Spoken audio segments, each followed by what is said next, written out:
நம்முடைய வேட்பாளர் பத்தி நான் சொல்லிடுறேன். நானு நல்ல ஒரு வேட்பாளர், அவர் சொந்த ஊர் அரச்சலூர். அங்க அவங்க இங்க காயர் பித்துன்னு சொல்லுவாங்க. நீங்க தென்னைக்காயில இருந்து அந்த நார் எடுப்பாங்க பாத்தீங்களா, அதன் மூலியமா பொருள் உற்பத்தி பண்ற ஒரு ஏற்றுமதி தொழிற்சாலை நடத்திட்டு இருக்கிறாரு. நல்ல கிட்டத்தட்ட 30,000 தென்னை விவசாயிகள் இவரை நம்பி இருக்கிறாங்க. நம்ம வேட்பாளர் பேர் செந்தில்லாதன், இவரை நம்பி இருக்கிறார். கிட்டத்தட்ட 25 வருஷமா இந்த தொழிலை செஞ்சுட்டு இருக்கிறாரு.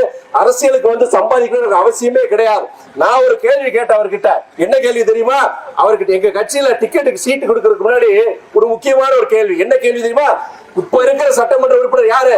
பாஜக, பாரதிய ஜனதா கட்சியை சார்ந்த சட்டமன்ற உறுப்பினர் ஓட்டு கேட்க வந்தாங்க 5 வருஷத்துக்கு முன்னாடி.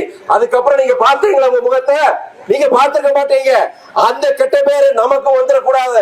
நீங்க தொழிலதிபர், நல்லவரு, நேர்மையானவரு, நீங்க விசுவாசம், கட்சிக்கு விசுவாசம், அதெல்லாம் எனக்கு தெரியும். ஆனா நீங்க தொழிலை விட்டு எப்படி அரசியலுக்கு வருவீங்க? தொழிலை விட்டுட்டு எப்படி நீங்க எம்எல்ஏ நீங்க வேலையை செய்ய முடியுமோ அப்படின்னு நான் கேள்வி கேட்கும் பொழுது அவர்கிட்ட ஒரு வாக்குறுதி, என்ன வாக்குறுதி கொடுத்தாரு?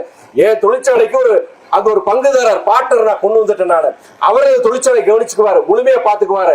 நான் வெற்றி பெற்றால் நீங்க மொடக்குறிச்சி மக்களுடைய நீண்ட கால பிரச்சனைகள், தேவைகள், கோரிக்கைகளை நிறைவேற்றும் வண்ணம் நான் முழு நேர ஒரு அரசியல்வாதியாக, ஒரு மக்கள் பணியாளராக, சேவகனாக செயலாற்றுவேன் என்கிறது அந்த வாக்குறுதி கொடுத்துக்கப்புறம் நாங்க கட்சியில் நாங்க சீட்டு கொடுத்தோம். தயவுசெய்து தெரிஞ்சு வச்சுக்கோங்க. இனி செல்லும் இடமெல்லாம் செய்தி.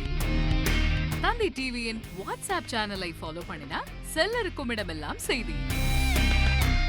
இதோ QR கோட், இப்பவே ஸ்கேன் பண்ணுங்க, ஃபாலோ பண்ணுங்க.